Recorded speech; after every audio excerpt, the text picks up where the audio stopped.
भांति आज भी अपने मंगलमय वाणी में अपने मंगल उद्देश्यों से अपने मंगल देश से अभिषेचित कर प्रकाश करें। नमोस्तु भगवान, नमोस्तु भगवान, नमोस्तु।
परमेश्वरी भगवान की जय बोलिए 1008 शांतिनाथ भगवान की जय बोलिए परम पूज्य आचार्य भगवान अमित गति स्वामी की जय बोलिए परम पूज्य आचार्य भगवान विमल सागर जी महाराज की जय बोलिए परम पूज्य आचार्य भगवान विशुद्ध सागर जी महाराज की जय धर्म की जय परम पूज्य अनुसार सागर जी महाराज की बोले संघ की नमोस्तु शासन, नमोस्तु शासन, नमोस्तु शासन। चलते हैं हम अपनी भी कीमत बढ़ाने के लिए। एक कीमत कैसे बढ़ाना है और कीमत कैसे बढ़ती है, इसका भी हमें अब ध्यान करना है। कीमत करना, जिस कार्य में हम संलग्न हो चुके हैं और जिस कार्य के लिए हम आगे बढ़ चुके हैं और निर्णय ले चुके कि यह कार्य हमें करना है, तो उस कार्य में अब कीमत करना। रविंद्र भैया, अब उस काम में जिस काम में हाथ डाल चुके हो, अब वह काम में कितना भी जटिल हो चाहे जितना भी मुश्किल हो, अब उस काम में कीमत करना। और कीमत कर दिया तो समझ लो कि तुम्हारी कीमत नहीं हो। जो पीछे मुड़कर देखते हैं मां उनकी कीमत नहीं होती है, जो पीछे मुड़ते हैं मान लो किसने की कर दी। इसलिए कहते हैं कि कीमत करना तो तुम अपनी कीमत तक पहुंच जाओगे। उस कीमत को अपने कैसे कीमती बनाना है और कैसे उस कीमत पे हमें आगे बढ़ना है, तो आज आचार्य भगवान ने बहुत अच्छे से समय के पार्टी के माध्यम से हमें नया सूत्र प्रदान किया। अभी तक मां हमने उन भावनाओं को भा करके अपनी आत्मा को पवित्र करके परमात्मा बनाने के लिए समझा, उस सामायिक में प्रवेश करने के लिए समझा। लेकिन आज आचार्य भगवान कहते हैं कि उस आत्मा को पहले टटोलो कि कहीं अपवित्र तो नहीं है। पंडित जी, अगर आपके यहाँ जब ग्वाला आता है तो आप बड़े हिसाब से उसके पास अपना पात्र रखते हो कि लो भाई इस पात्र पर दुग्ध डाल दो। अब भैया उसमें दुग्ध डलवा लेने के लिए आप अपना पात्र रख देते हो, लेकिन ग्वाला ऐसे ही पात्र में दूध नहीं डालता। वह पहले देख लेता है कि यह पात्र गंदा तो नहीं है। कहीं ये पात्र किसी प्रकार से गंदा तो नहीं है। अगर यह गंदा है तो हमारा दुग्ध जो निर्मल है, शुद्ध है, वह दुग्ध भी इसके संयोग से हमारा दुग्ध भी क्या हो जाएगा, दूषित हो जाएगा। और दोष इसके पात्र को कोई नहीं देगा, फिर दोष लोग मुझे देंगे कि तुम्हारे दुग्ध में कमी थी कि गंदा था। इसलिए दुग्ध देने से पहले पात्र साफ करना चाहिए। और उसे पात्र को कैसे मांगना है, कैसे, जब तुम के दुग्ध लेने के लिए पात्र पर दृष्टि डालते हो कि यह पात्र मेरा शुद्ध है कि नहीं, फिर परमात्मा जैसे उनकी जिनवाणी का रसपान करने के लिए वहां तुम्हारा पात्र शुद्ध है कि नहीं, ये भी तो देखना पड़ेगा। वो चारों अनुयोगों का रसपान हम तुम्हारे पात्र में कैसे डाल दें। अगर तुम्हारा पात्र दूषित है तो हमारी यह जिंदगी भी दूषित हो जाएगी। मन को टटोलना है हमें, तो भैया मन को टटोल करके उस सुधार को सुधार करना है कि जिसके लिए हम सुधारने बैठे हैं। अभी तक दूसरों को सुधारते रहे, आज हमें अपने आप को सुधारना है। अभिषेक भाई, तुमने खूब, जब गर्मी का मौसम आता है तो तुम क्या करते हो कि मार्केट से निकलते हो, अब क्या करें, और तुम जाकर के ठेले से ककड़ी खरीद के लाते हो। क्या लाते हो? ककड़ी खरीद के लाते हो। चलो कुछ नहीं तो ककड़ी खा करके ही अपना थोड़ा स्वल्प भोजन कर लें, अल्प भोजन करके क्षुधा को शांत कर लें। लेकिन भाई ककड़ी कैसी निकलेगी यह तुम्हें भान नहीं है, कहीं कड़वी तो नहीं है। अभी महाराज आपको बता रहे थे कि जैसे ककड़ी आप लेते हो तो कहीं कड़वी नहीं है तो क्या करोगे, क्या निकालेंगे? कितने अच्छे से अभिषेक भैया बता रहे कि महाराज उस ककड़ी का पहले हम विष निकालेंगे तो दूसरी ककड़ी काट के लगाओगे ना, दूसरी ककड़ी से निकालोगे नहीं, उसी ककड़ी के सिरे को काट करके उसी ककड़ी के सिरे को उसी ककड़ी में घिसेंगे, और इतना घिसेंगे जब तक उसका विष निकल नहीं जाएगा। लेकिन दूसरी ककड़ी से नहीं घिसेंगे अपनी ही ककड़ी से, जिस ककड़ी को हम स्वाद लेना चाहते हैं उसी ककड़ी के सिरे को काटकर उसी ककड़ी में घिसान करेंगे, तब वह हमारा विष निकलेगा। बस माँ आज हमें ककड़ी बनके बैठना है। हमारे अंतस में जो कषायों का विष भरा है, अपने ही परिणामों से अपने ही उन परिणामों को इतना घिसना है, क्योंकि आज अपने परिणामों को धवल करके अपने उस धवल पंथ को पाना है। ककड़ी का स्वाद लेना है ना, उसे परमात्मा पद का आनंद लेना है। लेकिन जब परमात्मा पद का आनंद लेने से पहले इस आत्मा में उठने वाले जो तुम्हारे कसायिक परिणाम थे, उन परिणामों को आज परिणामों से खींचने के लिए आचार्य भगवान यहाँ नई काका को लेके आए।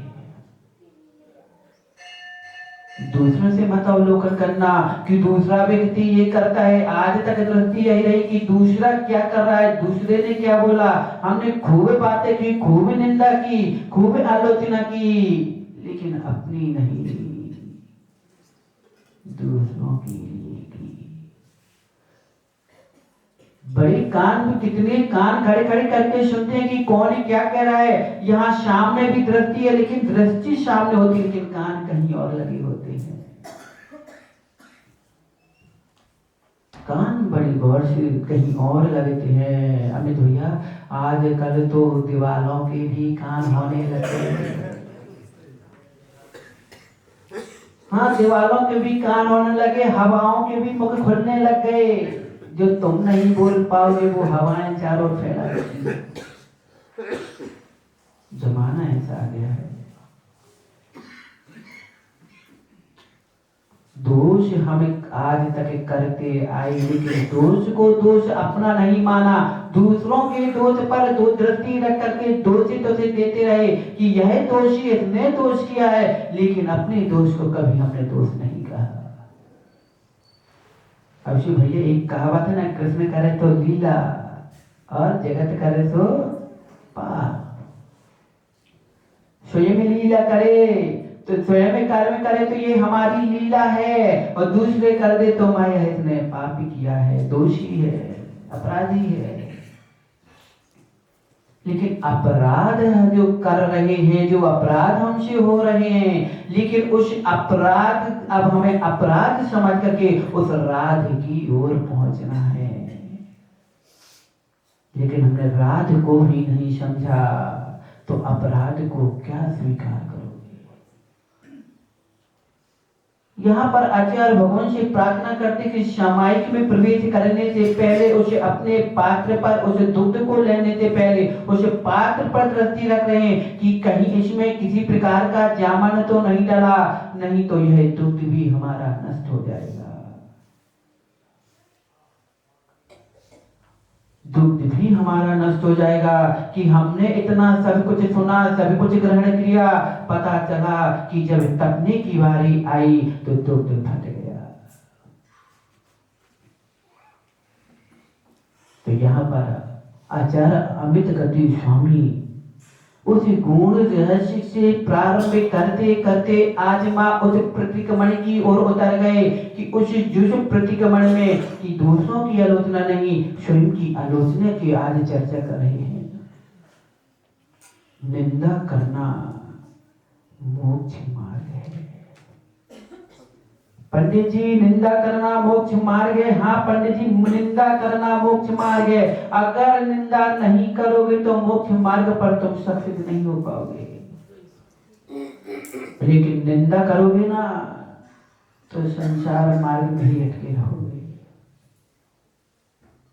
अब नितिन भैया सोच रहे हैं कि महाराज निंदा करना मोक्ष मार्ग कैसे, आपने बता दिया। मोक्ष मार्गी वही होगा नितिन भैया जो वास्तविक में निंदा करता होगा। लेकिन आचार्य उमा स्वामी महाराज तो कहते हैं कि नीच गोत्र का बंध होता है, तो क्या वो झूठे हो गए? महाराज आप साचे हो कि वो झूठे हैं? हम किसको सत्य माने किसको असत्य माने? ना हम झूठे हैं ना वो झूठे हैं, वो भी साचे हैं हम भी साचे, क्योंकि जो हमने कहा वो सत्य नहीं है, जो सत्य है वो हम आपको बता रहे हैं। क्योंकि जो हमने सुना वही तो हम आपको बता रहे हैं। मां सत्य ना, निंदा करना अच्छी बात है ना? निंदा करना अच्छी बात है ना? आगम भाई, अमन भाई, निंदा करना अच्छी बात है कि बुरी बात है? यही तो माँ हमारे जैन दर्शन को समझना बड़ा जटिल है, लेकिन हमारा जैन दर्शन बहुत सरल है क्योंकि ये अनेकांत शादवादी है। इसमें तुम्हारे दोनों पक्षों की पूर्ति बताइए कि किस प्रकार से निंदनीय है और किस तरह से बंदनीय है। जब तक दृष्टि में पर की निंदा आलोचना आपकी झूल रही है, दिख रही है, तब तक आप नीच गोत्र का बंद कर रहे हो, और जिस पल दृष्टि में अपने आप की निंदा आलोचना प्रारंभ हो जाएगी उस समय से तुम मोक्ष मार्गी हो। उसी समय से आप मोक्ष मार्गी हो, उसी समय से आप संयमी हो, उसी समय से आप भगवान बनने की प्रक्रिया कर रहे हो।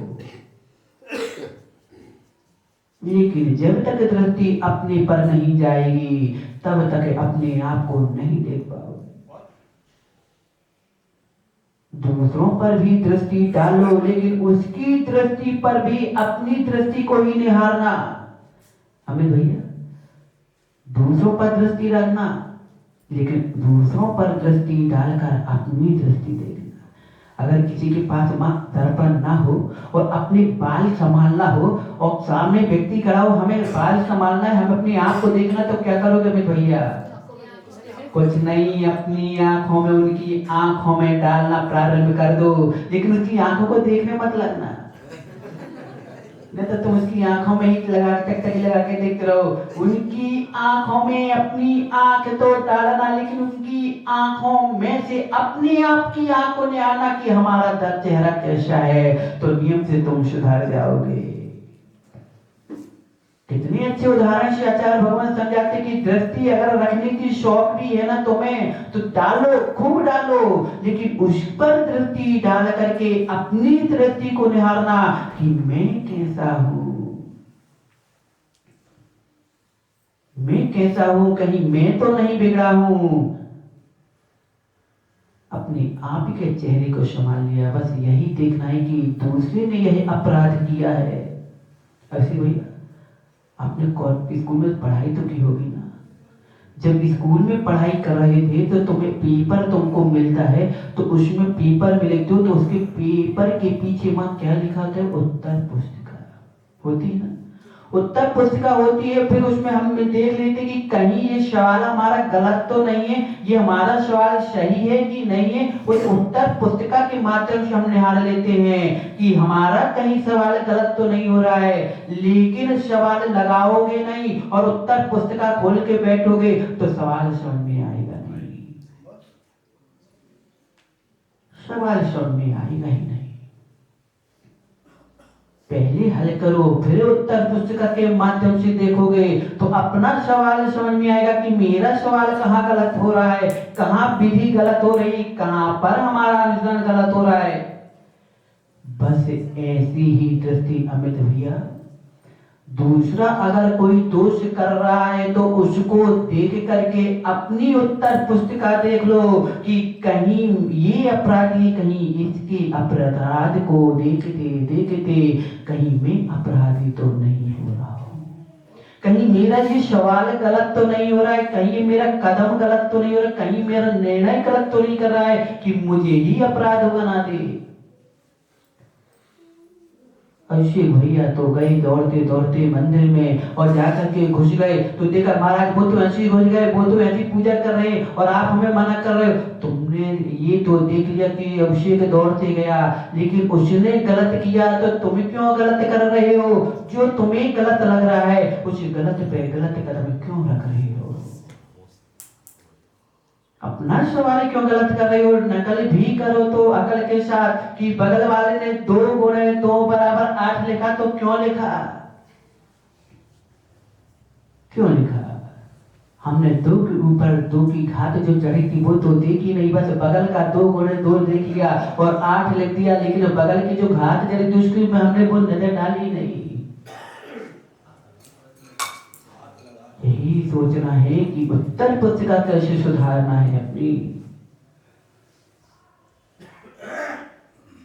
भैया आज आचार्य अमृतकल्पी स्वामी ने इतने अच्छे, अब मां क्या चल रहा है यहाँ से, आज से अब हमारा यहाँ प्रतिक्रमण चल रहा है। उस प्रतिक्रमण जो हमारे भूत में जो दोष हो चुके हैं उनके पश्चाताप में हम प्रतिक्रमण करते हैं और प्रतिक्रमण के बाद प्रत्याख्यान करेंगे कि अब मैं ऐसी भूल नहीं करूंगा।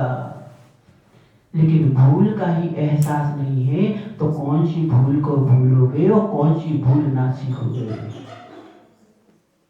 पहले एहसास भी तो होना चाहिए कि हमने कौन सी भूल की है, हमने कौन सा अपराध किया है। जितने लोग यहाँ बैठे सभी ने अपने दिमाग से अच्छा काम किया, कोई अपने आप को दोषी कहने के लिए यहाँ पर तैयार नहीं है। क्यों? चोर चोर मौसी भाई बैठे हुए हैं, जो तुमने किया वो हमने किया, तो तुमने किससे किया? अरे तुमने किया तो हमने किया, हमने कैसे किया? हमने किया तो तुमने कर लिया। वही रूढ़ी में चले आ रहे हैं। तो यहाँ पर आचार्य अमृतकल्पी स्वामी क्या कहना चाहते हैं कि माँ एक ही कि माँ हमने खूब अपने दोष किए, लेकिन आज पूछा जाए कि क्या आपने अपराध किया तो आप क्या उन अपराधों को बता पाओगे? नहीं बता पाओगे। क्यों? क्योंकि हम कहीं निंदनीय ना हो जाए, कोई हमें बदनाम ना कर दे, कहीं कोई हमें बुरा ना समझ ले, इसलिए अपने दोषों को भी हम अवलोकन करके किसी को बताना भी नहीं चाहते।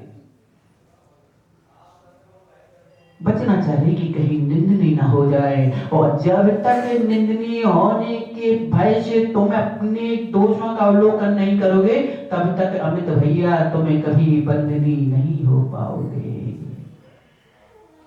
नहीं हो पाओगे पंडित जी। जब तक अपने दोषों के निंदा नहीं करोगे और अपने आप में अपनी ही निंदनी इतनी कर दो कि तुम्हारी आत्मा स्वयं अपने आप को बंदनी समझने लग जाए।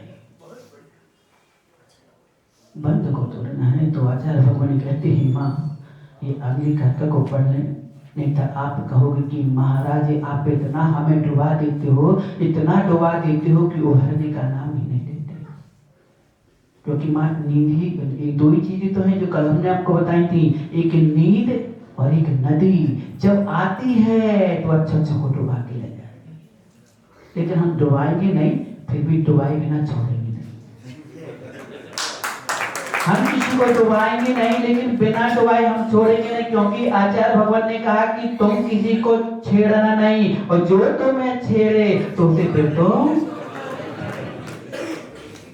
जब आपने हमें यहाँ बुलाया ही है और सत्यार्थ बोधि की शीतकालीन वासना प्रारंभ कराई है, तो हम अब आपको क्योंकि छेड़ा कितने हैं। हम तो अच्छे से निकले जा रहे थे रविंद्र भैया, हम तो निकले जा रहे थे, सहारनपुर वालों ने छोड़ा कि महाराज कैसे अभी जाओ जा रहे हो, लेकिन तुम लोगों ने रास्ते में छेड़ लिया, अब हम तुम्हें छेड़ेंगे। अभी तो सहारनपुर वाले बेचारे परेशान है कि उनको अब वहां मन नहीं लगता तो यहाँ भागना पड़ता है, अब तुमको भी भागना पड़ेगा। क्यों नितिन भैया? महाराज अब तो मंदिर पर भी दृष्टि नहीं डाली जाती है। मंदिर में जाओ वो मंच सामने नजर आता है, पूजा अभिषेक करने जा रहे हो तो लगता है कि कब ध्वनि निकले शांति धारा की, किसके मुख से सुने, लगता है ना। लेकिन अपना जो 4 माह तुमने जो जल संग्रह किया है, उस जल की एक एक बूंद को ग्रहण करते रहो, नियम से तुम्हारा कल्याण हो जाएगा। तो यहाँ पर आचार्य भगवान प्रतीक मणि के माध्यम से अपने आप की आलोचना कर रहे हैं, अपने आप की निंदा कर रहे हैं, लेकिन इतनी बड़ी ताकत चाहिए मां अपनी निंदा करने के लिए भी। अपने आप को यहाँ पर अगर किसी से कहा जाए कि दादाजी खड़े हो जाओ और बोलो कि मैं पापी हूं, तो क्या कहेंगे? महाराज कहवा क्या रहे हो? ये बोलो मैं पंडित हूं, मैं पुजारी हूं, मैं भक्त हूं, मैं शिष्य हूं, ये कहवाओ तो मैं अभी बोलता हूं, लेकिन पापी बोलूं नहीं कह सकता। तो चलो नहीं कह सकते तो इतना सुनने के लिए तैयार हो ना कि तुम पापी हो। महाराज ये भी नहीं हो सकता, न मैं कह सकता हूं न सुन सकता हूं। आप दूसरों के लिए कहो कि तुम पापी, तो मैं तुम्हें पापी कहूंगा, तुम पापी हो तुम्हारे बारे में सुन सकता हूं, लेकिन अपने बारे में तुम इतनी सभा में बुलवा रहे हो तो नहीं। अकेले कमरे में कहते तो हम एक घड़ी मान लेते कि महाराज हम पापी है, लेकिन सबके सामने कहलवा रहे हो तो ये ताकत हम पे नहीं। और महाराज अभी तो देखो, आपको उम्र की लिहाज का शर्म नहीं कि आप कितने बड़े महाराज होते हुए और इतनी सभा में हम जैसे बुजुर्गों का मजाक उड़ा रहे हो। मजाक नहीं उड़ा रहे, आपकी जिंदगी मजा में बना रहे हैं। यहाँ पर जो जिनवाणी होती, जिनदेशना होती, साधु के वचन होते, वो किसी के मजाक उड़ाने के लिए नहीं होती माँ, वो उसकी जिंदगी को मजा में बनाने के लिए होती है कि तुम्हारी जिंदगी मजे में हो जाए, इसलिए तुम्हें मजा दिलाए। धन्य हो मुनिराजों को माँ, तुम तो दिन में दूसरों को पापी क्या क्या अशब्द बोलते रहते हो, लेकिन धन्य हो ये मुनिराज, सुबह से लेकर के रात्रि तक के बीच में 3 बार नहीं 4 बार अपने आप की निंदा करके अपने आप को कोसते रहते हैं कि हे प्रभु मैं निंदनीय हूं, मैं पापी हूं। कैसे माँ? पापिष्ठेन दुरात्मा जड़ दिया, माया बिना लोभिना, रागद्वेष मलिन जैन मनीषा, दुष्कर्मियं निर्मितम्, त्रिलोक्याधिपते जिनेन्द्र भवता, श्रीपाद मूले धुना, निंदा पूर्व महम जहामि सततम, बर्वतु तो सतपते। कि मैं पापी हूं हे परमात्मा, किसी के सामने नहीं कहते, वो अपनी आत्मा के बीच में बैठे हुए परमात्मा से उस समायिक में बार बार कहते कि हे प्रभु मैं पापी हूँ, दुरात्मा हूँ, जड़ती बुद्धि माया भी हूँ, मैंने से राग द्वेष से भर करके कितने दुष्कृत कर्म किए, दुष्कृत विचार किए, कौन कौन से भाव करके अपने भाव को हमने बिगाड़ दिया। हे प्रभु अब आपके चरणों में मैं उनका प्रत्याख्यान करता हूँ। इतनी ताकत चाहिए माँ। भले ही पंडित जी भोजन न मिले, शरीर में ताकत न रहे, लेकिन यह अपनी भगवती माँ जिनवाणी जो चारों अनुयोगों का भोजन करा रही है, इसमें अपने मन को इतना प्रबल कर लो कि सत्यार्थ बोध को जान करके उस ताकत को प्राप्त कर लो। शक्ति चाहिए। यहाँ कह रहे हैं एकेन्द्रियादा यदि देव देहिना, प्रमादतः संचरता इतस्तः, छता विभिन्ना चितः तदास्तु मिथ्या दुर्नो स्थितिं तदा। हे प्रभु, हे देव, हे देवादिदेव, इतस्ततः इधर उधर संचार करते हुए मेरे द्वारा यदि एकेंद्रिय आदि देहिना प्राणी छतः विनष्ट हुए हों, मेरे चलने में, उठने में, बोलने में, दृष्टि रखने देखने में अगर किसी भी प्रकार से एक इंद्रिय जीव का घात हुआ हो, विभिन्नम छिन्न भिन्न कर दिए हों या हो गए हों, मिलता परस्पर में मिला दिए गए हों या निपीड़ता पीड़ित किए गए हों। क्या किसी को छेदन भेदन कर दिया हो, किसी को एक में एक मिला करके उसको हमने पीड़ित कर दिया हो, किसी प्रकार से उन्हें भिन्न कर दिया हो या किसी प्रकार से पीड़ा पहुंचाई हो, तदा तो तत् में वह मेरा दुर्निष्ठम दुराचरण पाप मिथ्या, मालूम मिथ्या हो, निष्फल हो, अस्तुमित हो।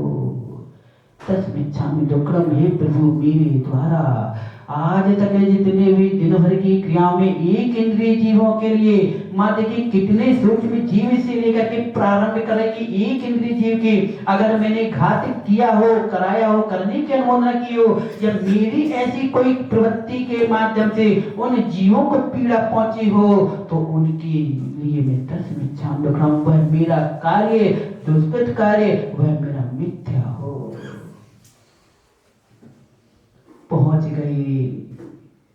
पहुंच गए कि नहाने के लिए आज हमें प्रभु का अभिषेक करने जाना है और चिगले पड़े अभिषेक भैया बाथरूम में घुस गए, सीधे नल की टोटी खोली, भड़बड़ा नहा रहे हैं। ये जीव तुम क्या कर रहे हो, क्या करने जा रहे हो अभिषेक भाई? महाराज मैं अभिषेक करने जा रहा हूँ, भगवान का अभिषेक करना इसलिए नहा धो के जा रहा हूँ।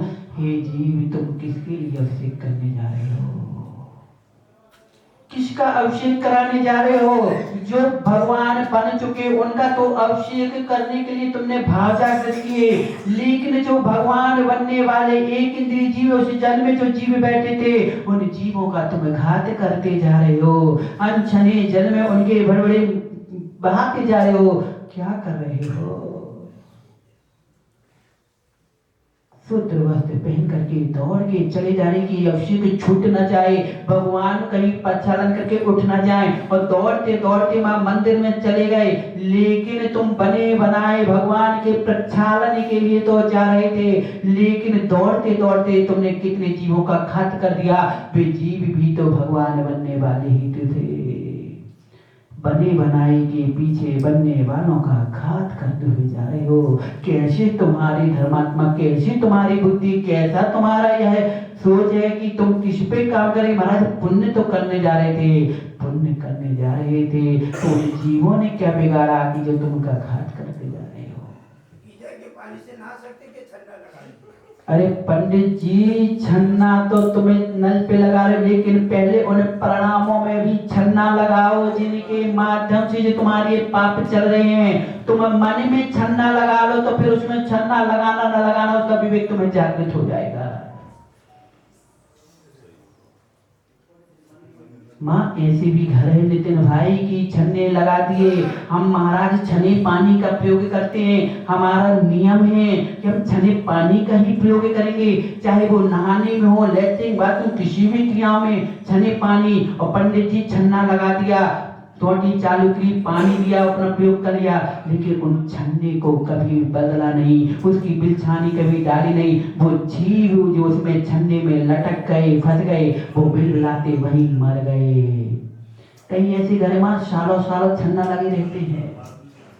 हम जो है हमें तो भगवान आत्मा देख रही, हमने छान के प्रयोग किया जीवों की रक्षा की। अरे जीवों की रक्षा की जानबूझ करके तुमने छन्ने में उन जीवों को लटका दिया और लटकते लटकते मर गए। तुमने जो अपराध किया, जैसे तुमने मछुआरा करता है उसने तो बड़ा जाल फैला करके जीवों को फंसाया, और तुमने क्या किया, जानबूझ करके छन्ना लगा दिया और प्रयोग किया, जीव लटक रहे हैं, अपना किया चलते बने वो लटकते हुए मर रहे हैं। इतना ही नहीं होता माँ,